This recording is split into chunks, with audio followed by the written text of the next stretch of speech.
Saudara, Timnas Indonesia menjalani latihan pertama di Tiongkok pada Sabtu waktu setempat. Latihan digelar di Stadion Qingdao dengan dipimpin langsung oleh pelatih kepala Shin Tae-yong.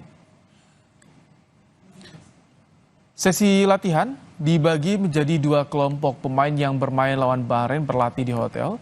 Mereka mendapat menu latihan di pusat kebugaran atau gym.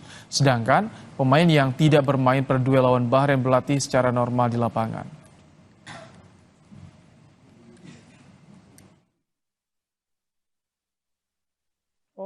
오늘 훈련은 뭐 이제 10시간 정도 장시간 병행을 하고 왔고, 오늘은 두 그룹을 나눠서 한 주는 호텔에서 짐을 가볍게 할 것이고, 오늘은 운동에 나와서 경기에 참가하지 못했던 친구들은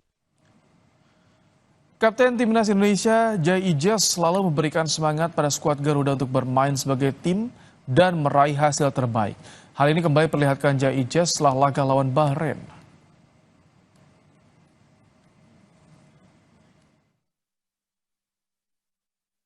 Playing for.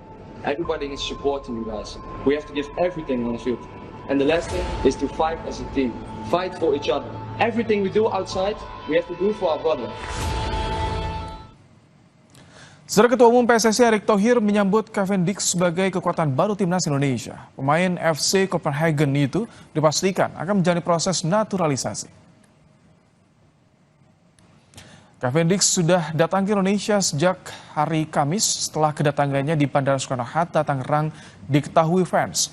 Kedatangannya itu menguatkan kabar yang menyebutkan kalau Dix akan menjadi tambahan tenaga buat skuad Garuda.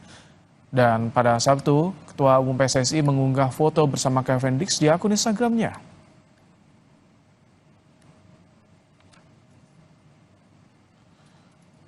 Di akun Instagramnya, Erick Thohir menulis makan siang sama pemain FC Copenhagen yang punya keturunan Indonesia.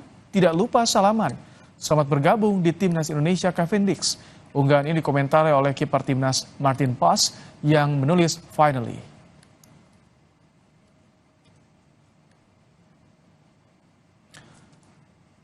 Nama Cavendish sudah mencuat sejak 2020 untuk dinaturalisasi Indonesia. Saat itu Dix mendeklarasikan ingin menjadi bagian Timnas Indonesia.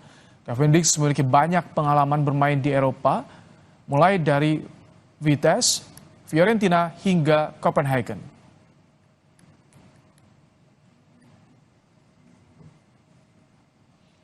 Ketua Umum PSSI Erick Thohir meminta skuad timnas melupakan ulah wasit yang memimpin laga lawan Bahrain. Ia meminta para pemain fokus meraih poin penuh di kandang Tiongkok.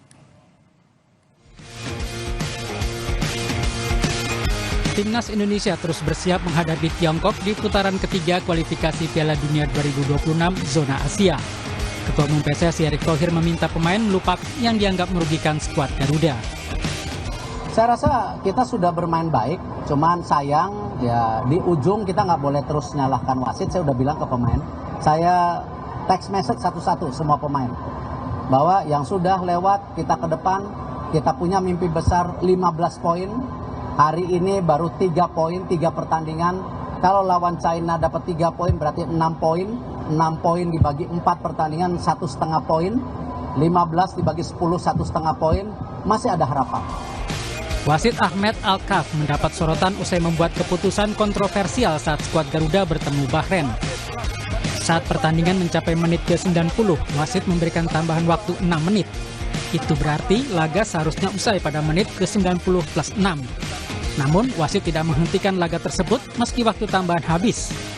Akibatnya, Bahrain membuat gol pada menit 90 plus 9 atau 3 menit lebih lama dari waktu pertandingan seharusnya berakhir. Akun Instagram Bahrain merayakan hasil imbang kontra Indonesia. Mereka menulis, gol Mohamed Marhun terjadi pada menit 90 plus 6 alias masih dalam koridor injury time yang diberikan. Namun, di situs resmi FIFA terlihat bahwa gol Marhun tercipta di menit 90 plus 9. Pelatih Timnas Indonesia Shin Tae-yong sangat marah. Ia menolak berjabat tangan dengan ofisial Bahrain dan mengkritik keputusan wasit sebagai bias. 바레인 선수 두 팀 다 뭐 마지막까지 열심히 잘 싸워줬고 마지막까지 잘 싸워줬지만 좀 아쉬운 부분 일단 뭐 레프리 얘기를 안 할 수 없고. PSSI sudah melayangkan surat protes resmi kepada AFC perihal kepemimpinan wasit asal Oman Ahmed Al-Kaf yang dianggap kontroversial saat memimpin laga Bahrain versus Indonesia. Tim Liputan Kompas TV. Omar Mohamed Ahmed Hassan Al-Ali pastikan akan menjadi wasit dalam laga Indonesia lawan Tiongkok dalam matchday keempat Grup C kualifikasi Piala Dunia 2026 zona Asia. Wasit dari Uni Emirat Arab ini dianggap kontroversial saat memimpin laga Australia lawan Bahrain 5 September lalu. Salah satu putusan kontroversial saat Al-Ali langsung mengganjar pemain Australia Kusin Yengi dengan kartu merah pada menit ke-77 saya dianggap melakukan pelanggaran keras terhadap pemain Bahrain. Dalam laga itu, Bahrain unggul lewat gol bunuh diri Harry Souter pada menit ke-89. Skuad Garuda bertekad meraih poin penuh di kandang Tiongkok dalam lanjutan kualifikasi Piala Dunia 2026 zona Asia putaran ketiga. Laga lawan Tiongkok akan dipimpin wasit asal Uni Emirat Arab yang juga sempat mengundang kontroversi saat memimpin laga Australia versus Bahrain. Bagaimana skuad Garuda bisa bangkit di laga lawan Tiongkok? Kita akan bahas bersama dengan pengamat sepak bola Bung Kusnaini. Selamat petang Bungkus. Selamat petang Ibrahim. Bungkus, usai lawan Bahrain yang begitu kontroversial wasitnya, menyakitkan Bungkus. Pelajaran apa yang bisa kita petik agar kita waspada nih dipimpin wasit asal Timur Tengah lagi? Iya, yang pertama tentu kita harus sangat berhati-hati ya. Setiap kemungkinan terjadinya pelanggaran harus kita hindari, termasuk menghindari kesalahan di menit-menit akhir yang dalam beberapa pertandingan ini sebetulnya sering menjadi persoalan bagi kita. Kemarin menghadapi Bahrain, golnya juga tercipta di menit akhir ya. Kita juga pernah mengalami kebobolan gol di menit akhir waktu lawan Irak ya. Sebelumnya juga kita kebobolan di menit akhir waktu lawan Australia di Piala Asia. Jadi memang kita perlu terutama jajaran pelatih dan manajemen perlu menguatkan konsentrasi para pemain supaya kebobolan di menit akhir tambahan waktunya itu seringkali tidak terduga gitu ya. Misalnya kemarin berlangsung sampai sensasi. Jadi kita harus fokus betul selama peluit panjang belum berbunyi artinya pertandingan belum selesai. PSSI ini outputnya nanti bagaimana atau dampaknya bisa seperti apa ini? Iya, protes itu saya pikir mengingatkan kepada AFC dan FIFA bahwa Indonesia tidak happy dengan kepemimpinan wasit Alkaf ya, dan tentu diharapkan di laga-laga selanjutnya ini menjadi concern bagi FIFA dan AFC, termasuk dalam hal penugasan wasit. FIFA dan AFC ini mempertimbangkan rekam jejak wasit yang pernah memimpin pertandingan Indonesia. Saya pikir manfaatnya itu, tapi secara hasil tidak akan mengubah karena apa yang sudah terjadi di lapangan itulah realitas yang harus kita terima.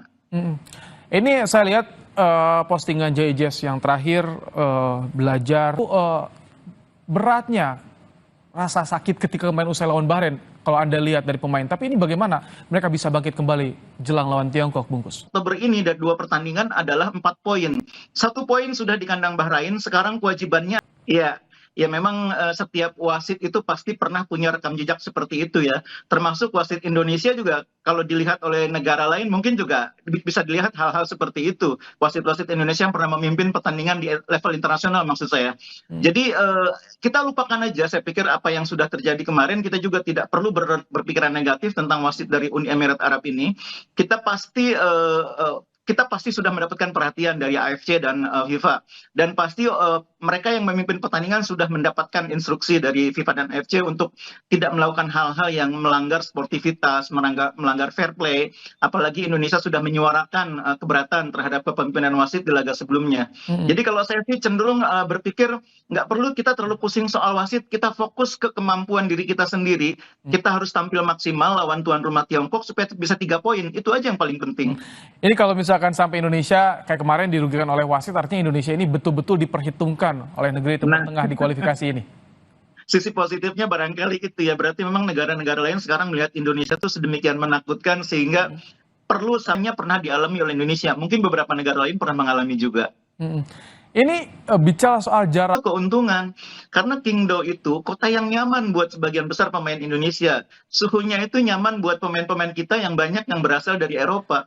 Makanya saya tidak terlalu memusingkan lokasi pertandingan di mana, selama tempatnya, stadionnya, rumputnya, kualitasnya memenuhi standar FIFA, saya pikir nggak ada masalah.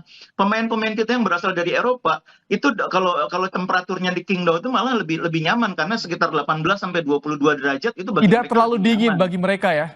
Iya, cukup ideal. Bagaimana nanti dengan lawan Tiongkok jika kita memiliki target poin penuh? Apakah harus ada rotasi di situ untuk menjaga kebugaran atau seperti apa, Bungkus? Kemungkinan rotasi cukup besar ya, karena jarak pertandingannya kan cukup mepet ya. Boleh jadi di pertandingan besok ini Jordi Amat tidak starter ya, tapi Jai Ijes menjadi sentral di lini pertahanan. Di kanan ada Rizky Ridho, di kiri ada Miss, atau sebaliknya Rizky Ridho yang di kiri, Miss yang di kanan. Tapi yang pertandingan di babak kedua baru masuk. Nah, mungkin juga yang akan terjadi perubahan di lapangan tengah. Boleh jadi nanti Dan Tiongkok esok.